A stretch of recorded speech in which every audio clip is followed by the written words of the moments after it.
Olá, seja bem-vindo à leitura da Bíblia 365. Vamos continuar hoje no dia 30 de dezembro, que é o dia 364, penúltimo dia do ano.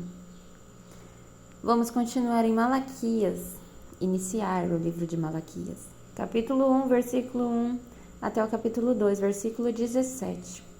Esta é a mensagem que o Senhor anunciou a Israel por meio do profeta Malaquias. Eu sempre amei vocês, diz o Senhor, mas vocês perguntam, de que maneira nos amou? E o Senhor responde, foi desta maneira, amei seu antepassado Jacó, mas rejeitei o irmão dele, Esaú, e devastei sua região montanhosa. Transformei a propriedade de Esaú no deserto para chacais. O povo de Edom talvez diga, fomos arrasados, mas construiremos as ruínas. O Senhor dos Exércitos, porém, declara, podem reconstruir, mas eu demolirei tudo outra vez. Seu país ficará conhecido como terra da maldade, e seu povo será chamado povo contra o qual o Senhor está irado para sempre. Quando vocês virem a destruição com os próprios olhos, dirão, a grandeza do Senhor vai muito além das fronteiras de Israel. O Senhor dos Exércitos diz aos sacerdotes, o filho honra seu pai e o servo respeita seu senhor. Se eu sou seu pai e seu senhor, onde estão a honra e o respeito que mereço? Vocês desprezam meu nome. Mas vocês perguntam, de que maneira desprezamos teu nome? Vocês o desprezam oferecendo sacrifícios contaminados sobre meu altar. E vocês perguntam, de que maneira contaminamos os sacrifícios? Vocês os contaminam dizendo que a mesa do Senhor não merece respeito. Acaso não é errado sacrificarem animais cegos? Não é errado oferecerem animais aleijados e doentes? Apresentem ofertas como essa a seus governadores e vejam se ele ficará satisfeito e se agradará de vocês, diz o Senhor dos Exércitos. Vão em frente, supliquem a Deus para que tenha compaixão de vocês. Mas por que ele atenderia uma vez que apresentam esse tipo de oferta, diz o Senhor dos Exércitos? Quem dera um de vocês fechasse a porta do templo para que não se acendesse em vão o fogo do meu altar. Não me agrado de vocês, diz o Senhor dos Exércitos, e não aceitarei suas ofertas. Contudo, meu nome é honrado de manhã até à noite por pessoas de outras nações. Em todo o mundo oferecem incenso e sacrifícios puros em minhas honras, pois meu nome é grande entre as nações, diz o Senhor dos Exércitos.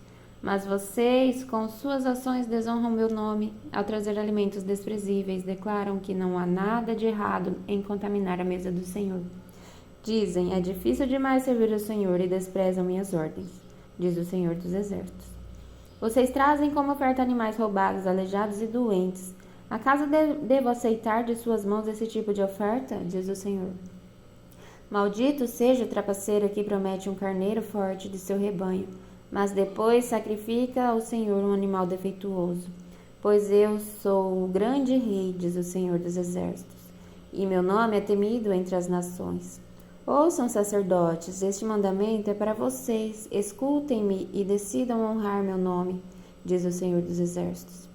Pois, do contrário, enviarei maldição sobre vocês, amaldiçoarei até mesmo as bênçãos que receberam.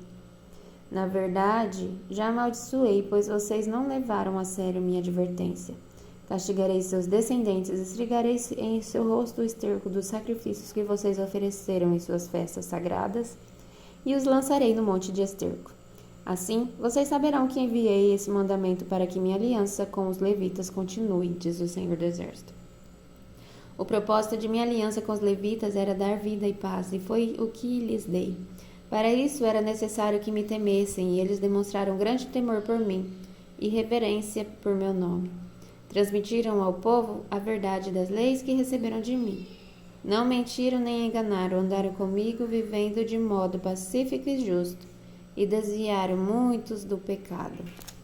As palavras dos sacerdotes devem guardar conhecimento.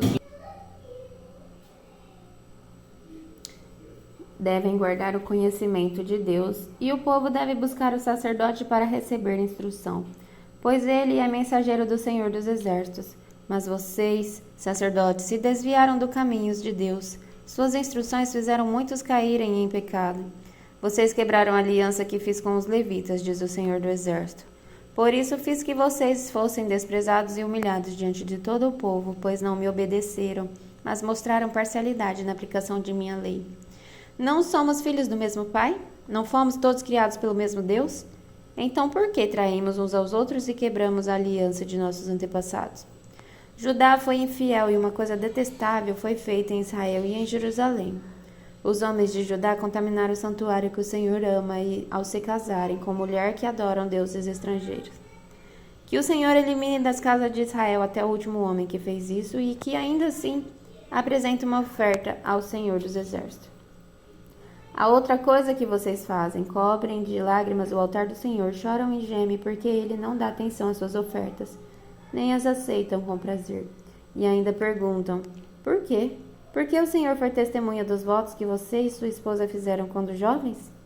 Mas você foi infiel, embora ela tenha continuado a ser sua companheira esposa, a qual você fez seus votos de casamento. Acaso o Senhor não o fez um só com sua esposa? Em corpo e em espírito vocês pertencem a Ele. E o que Ele quer? Dessa união quer filhos dedicados a Ele. Portanto, guardem no seu coração, permaneçam fiéis às esposas de sua mocidade. Pois eu odeio o divórcio, diz o Senhor, o Deus de Israel. Divorciar-se de sua esposa é cobri-la de crueldade, diz o Senhor dos Exércitos. Portanto, guardem seu coração, não sejam infiéis. Vocês casaram o Senhor com suas palavras. Vocês cansaram o Senhor com suas palavras. De que maneira o cansamos?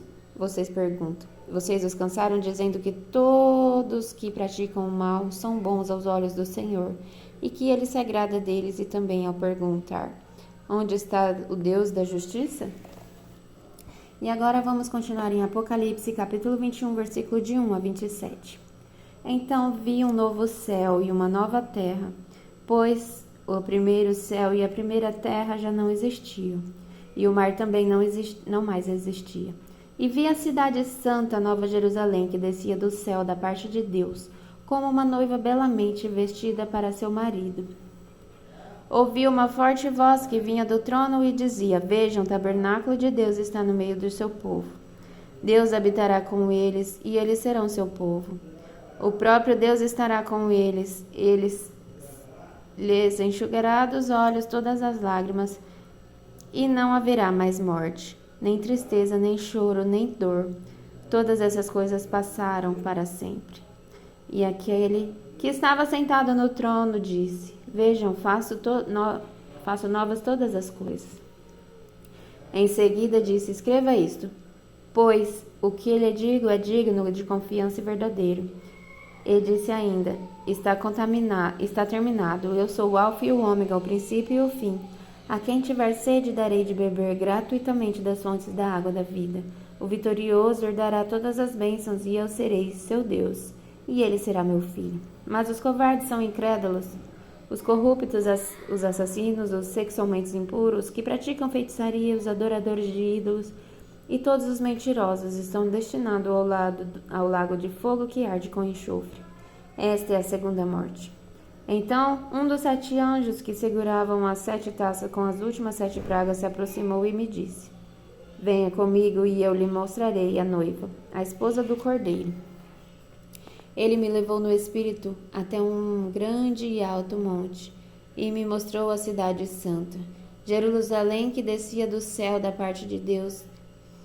Brilhava com a glória de Deus, cintilava como uma pedra preciosa, como jaspe, transparente como cristal. O muro da cidade era grande e alto, com 12 portas guardadas por 12 anjos, e nelas estavam escritos os nomes das 12 tribos de Israel. Havia 3 portas de cada lado, leste, norte, sul e oeste. O muro da cidade tinha 12 pedras de alicerce, e nelas estavam escritos os nomes dos 12 apóstolos do Cordeiro. O anjo que falava comigo tinha na mão uma vara de ouro para medir a cidade, suas portas e seu muro. A cidade tinha o formato de um quadrado de comprimento, de larguras iguais. De fato, tinha 2.200 quilômetros de comprimento, de largura e altura. Então ele mediu o muro e descobriu que tinha quase 65 metros de espessura, de acordo com a medida humana usada pelo anjo. O muro era feito de jaspe e a cidade era de ouro puro, transparente como um vidro.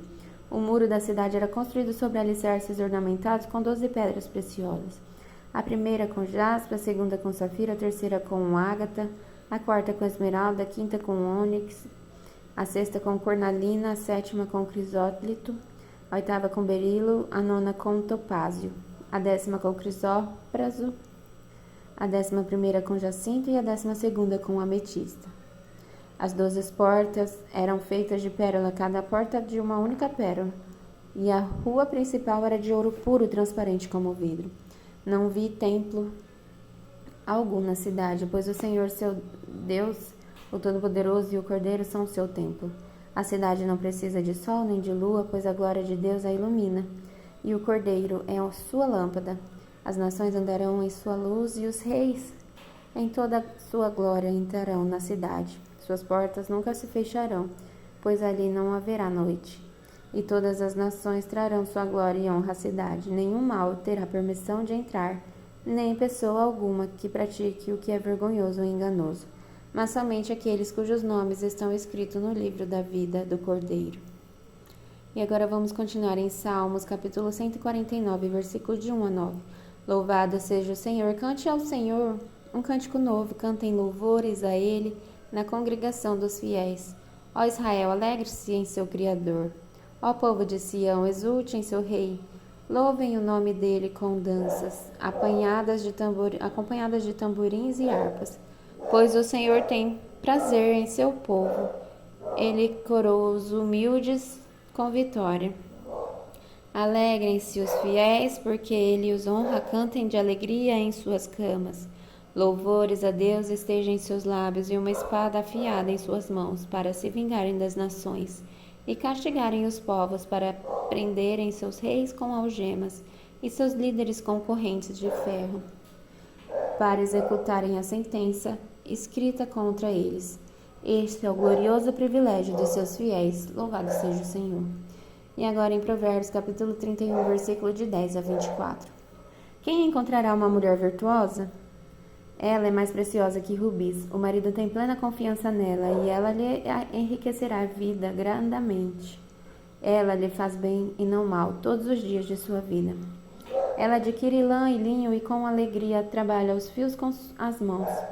Como navio mercante traz alimentos de longe, levanta-se de madrugada para preparar a refeição da família e planeja as tarefas de dia para as suas servas. Vai examinar um campo e o compra. Com o que ganha, planta um vinhedo, é cheia de energia, forte e trabalhadora. Certifica-se de que seus negócios sejam lucrativos, sua lâmpada permanece acesa à noite. Suas mãos operam o tear e seus dedos manejam a roca. Estende a mão para ajudar os pobres e abre os braços para os necessitados. Quando chega o inverno, não se preocupa, pois todos em sua família têm roupas quentes. Faz sua própria coberta e usa vestido de linho fino e tecido vermelho. Seu marido é respeitado na porta da cidade, onde se senta com as demais autoridades. Faz roupas de linho com cintos e faixas para vender aos comerciantes.